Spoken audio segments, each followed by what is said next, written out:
নমস্কার, ইতুর রান্নাঘরে আপনাদের সকলকে স্বাগত। আজকে আমি বেগুনের মহারানি বানিয়েছি। এইটা বাড়িতে বানিয়ে দেখবেন, খুব সুন্দর খেতে। আর এইটা বানাতে কিভাবে বানিয়েছি সেটা আপনারা দেখে নিন। এই বেগুন মহারানিটা খেতে খুবই সুস্বাদু হয়। এটা বানাতে কি কি লাগছে দেখুন। প্রথমে আমি আমার বাগানের ধনেপাতা তুলে নিয়ে এলাম। টাটকা ধনেপাতাটা লাগবে।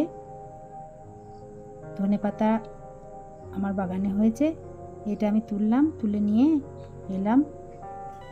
এটা সুগন্ধটাও খুব সুন্দর। আর গাছের থেকে কয়েকটা লঙ্কাও আমি তুলে নিয়ে এলাম, এটাও লাগবে। এরপর আমি বেগুন দিয়ে মহারানিটা বানাবো।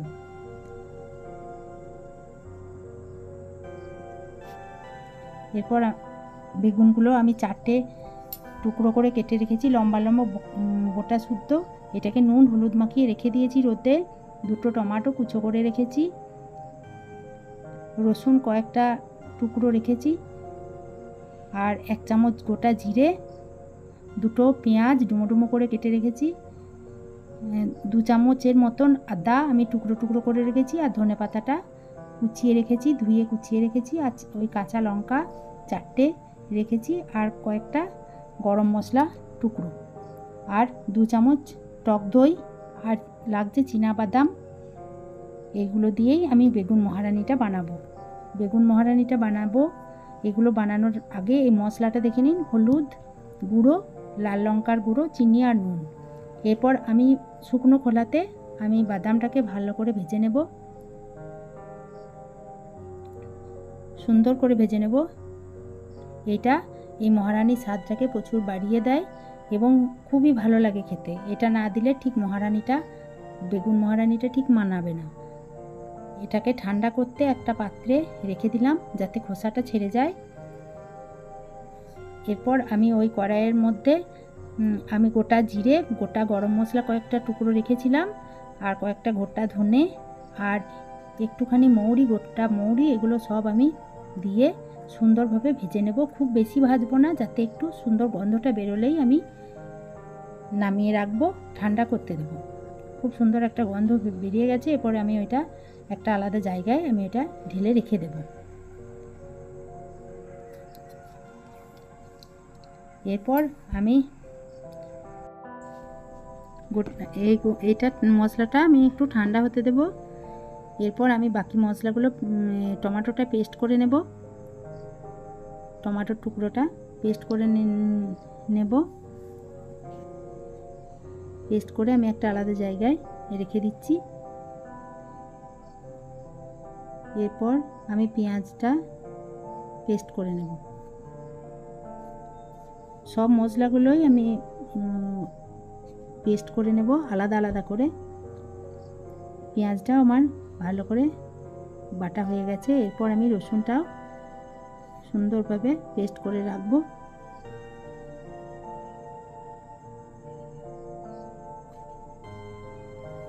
একটা আলাদা জায়গায়। এরপর আদা এবং ওর সঙ্গে 2টো কাঁচা লঙ্কা দিয়ে আমি এটাকেও ভালো করে বেটে রাখবো।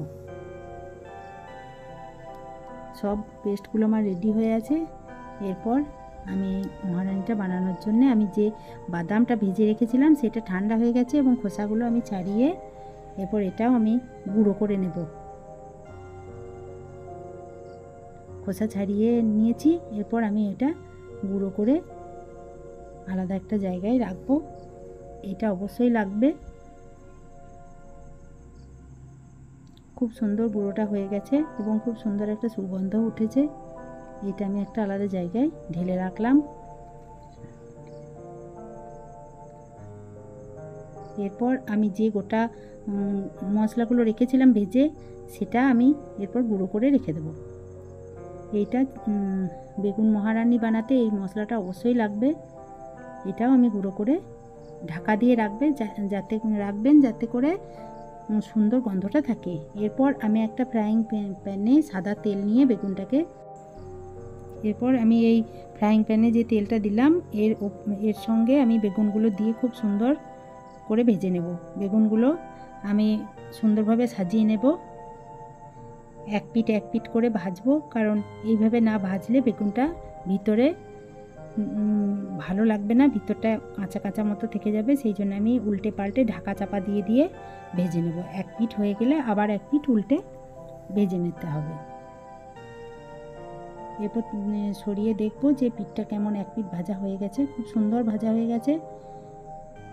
এরপর আমি উল্টে সব বেগুনগুলোকে এভাবে আবার এক পিঠ ভালো করে ভেজে নেব, যাতে করে সুন্দরভাবে না ভাজলে বেগুনটার স্বাদটা ঠিক আসবে না।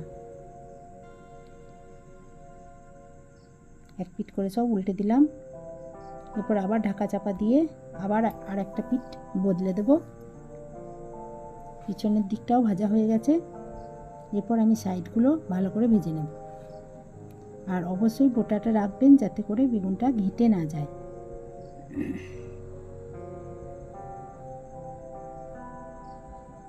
খুব সুন্দর বেগুনগুলো ফুলে উঠেছে এবং ভেতরটা খুব সুন্দর নরম হয়ে গেছে। আর বেগুনটা ভাজাও খুব সুন্দর হয়েছে, খুব সুন্দরভাবে বেগুনটা ভাজা হয়ে গেছে। আর তেলও খুব একটা ধরেনি, সুন্দর ভাজা হয়ে গেছে। এরপর এই বেগুনগুলো আমি একটা আলাদা জায়গায় ঠান্ডা হতে দেব, তারপর আমি মশলাটা বানিয়ে নেব।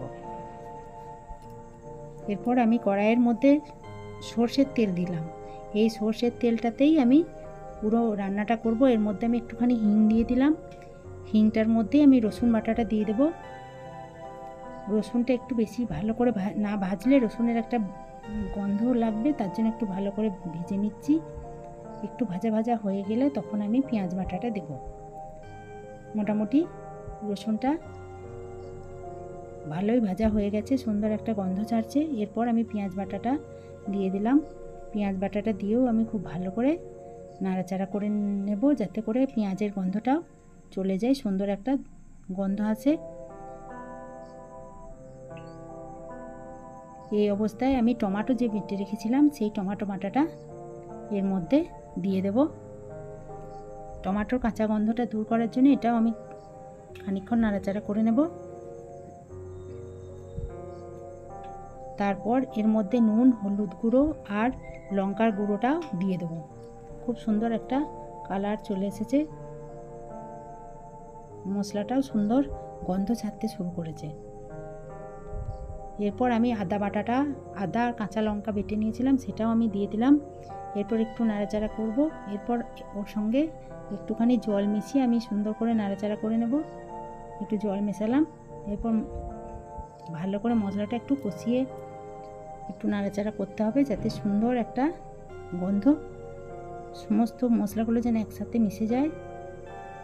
এই অবস্থায় আমি দইটা যে নিয়েছিলাম বড় চামচের 2 চামচের থেকেও একটুখানি বেশি, আমি এই দইটা দিয়ে একটু ভালো করে মশলাটা সঙ্গে ভালো করে নাড়াচাড়া করে মিশিয়ে দেব। এরপর মশলাটা খুব সুন্দর ফুটে উঠেছে, তখন ওই ভাজা মশলার গুঁড়োটা যেটা আগে বানিয়ে রেখেছিলাম সেটা ওর মধ্যে ছড়িয়ে দিলাম।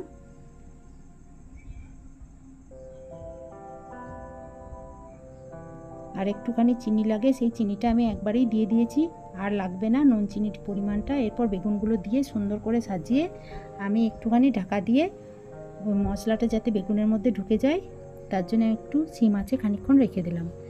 খুব সুন্দর বেগুনের মধ্যে মশলাটা ঢুকে গেছে। এই অবস্থায় আমি ভাজা বাদামের যে গুঁড়োটা করে রেখেছিলাম সেটা উপর থেকে ছড়িয়ে দিলাম। খুব সুন্দর, এইটা না দিলে স্বাদটা ঠিক আসে না। এরপর এই টাটকা আমার বাগানের ধনেপাতা, এটার খুব সুন্দর একটা গন্ধ, এটা আমি সুন্দরভাবে ছড়িয়ে দিলাম। এরপর এটাকে আমি একটুখানি চাপা দিয়ে রাখবো যাতে সমস্ত গন্ধটার মধ্যে ধরে যায়। এরপর আমি ভাতের সঙ্গে বা রুটির সঙ্গে এটা পরিবেশন করুন। বেগুন মহারানি একদম রেডি। আপনারা বাড়িতে বানাবেন এবং খেয়ে বলবেন কেমন লাগলো। নমস্কার।